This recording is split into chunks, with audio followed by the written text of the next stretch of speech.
Olá, alunos, boa tarde, tudo bem com vocês? Vamos para mais uma aula. Hoje nós vamos trabalhar o livro Buriti Mais História do 5º ano, das páginas 14 até a página 17. Nós vamos continuar falando dos primeiros povos, né, que nós já trabalhamos aqui, sobre a formação dos povos. Então, nós já falamos um pouquinho sobre o período paleolítico, que é a idade da pedra lascada. Nós já falamos do período neolítico, né, que é o período da pedra polida. E depois nós falamos da idade dos metais. Então, nós vimos aí algumas ferramentas que foram se inovando ao longo dos anos. Então, nós começamos com a pedra lascada, que eles faziam ferramentas com pedras, ossos e dentes de animais. Depois nós falamos um pouquinho da pedra polida, que eles lapidavam, deixavam ela um pouquinho melhor para poder trabalhar. Então aqui, pontas de machado, vê a diferença da pedra lascada e da pedra polida.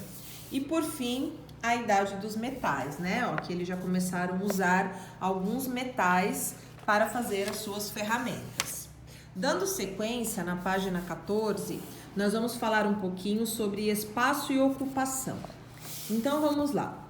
A ocupação dos territórios e a fixação dos grupos humanos em determinados locais aconteceram lentamente ao longo da história. Então eles foram vindo. Um dos primeiros povos foram os povos nômades, que eles buscavam locais em que pudessem garantir a sua sobrevivência. Então, eles ficavam próximos, geralmente, dos rios.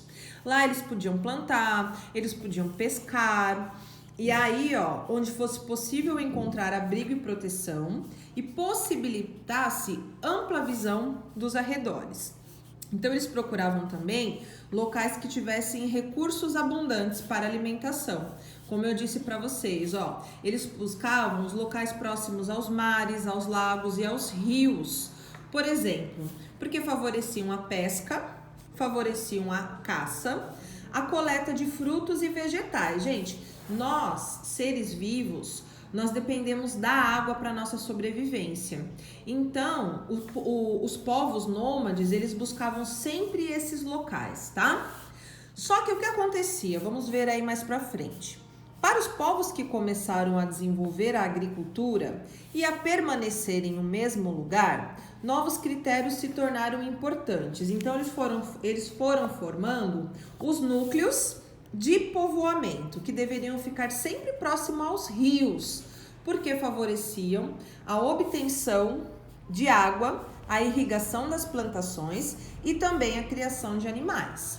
Assim, historicamente, a partir dos contatos com a natureza e diferentes condições geográficas, os grupos humanos constituíram diversos aprendizados. Então, era isso. Os povos nômades, eles chegavam lá, então eles plantavam, eles pescavam, eles usufruíam do máximo que aquele espaço poderia dar para oferecer para eles.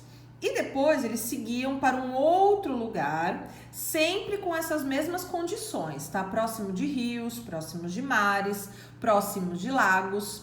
Mas, ao longo do tempo, começaram a surgir os primeiros povos, né? Então, eles ficavam sempre nesses mesmos lugares para favorecer a vida deles.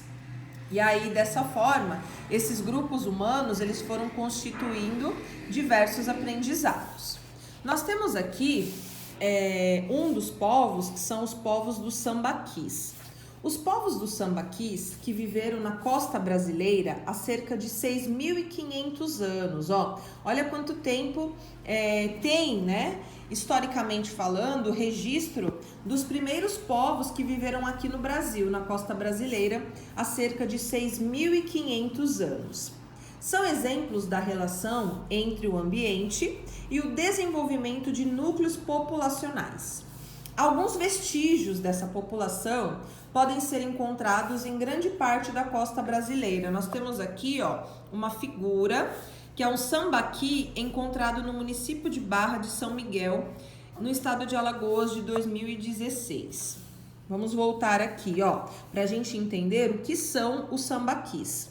Os sambaquis são montes erguidos por essa população e contém restos de conchas, moluscos e ossos humanos e de animais fossilizados, além de fragmentos de cerâmica e de outros objetos fabricados e utilizados por essas populações. Então veja aqui, ó, como que era o sambaqui. Eram montes que eles faziam com restos de tudo isso que eu falei para vocês.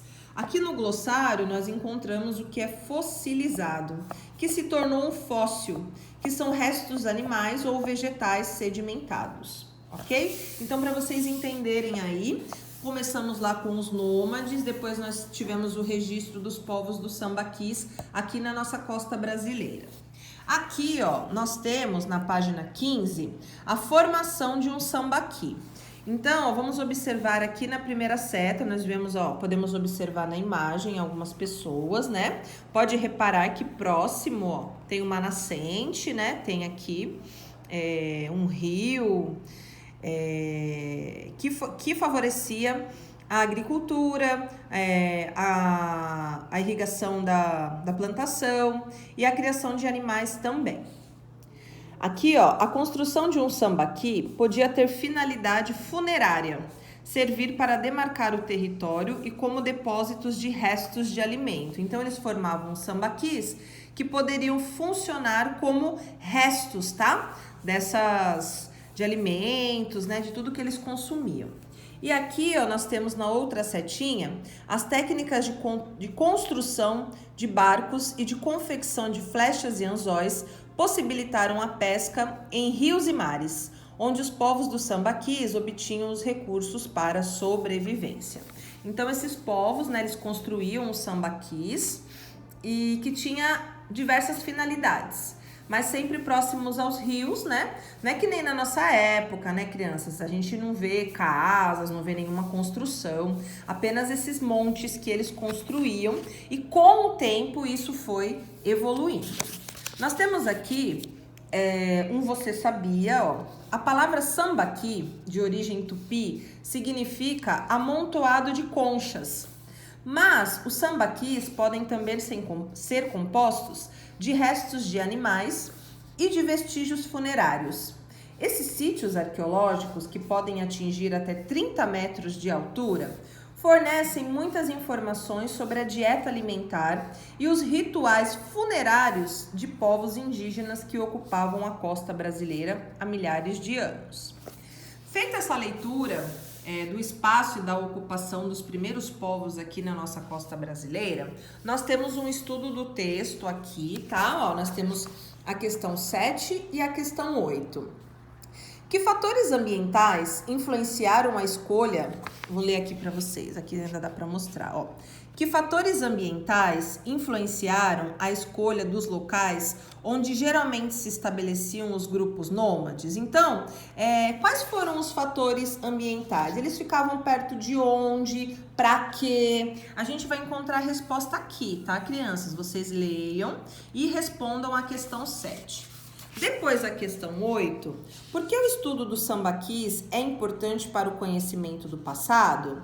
Então, por que, né? Que eu acabei de ler, ó, a gente pode ter aqui no Você Sabia e aqui também informações sobre os sambaquis. Vocês leiam a página 14 e uma parte da página 15 e aqui nós temos o estudo do texto que vocês vão responder no próprio livro.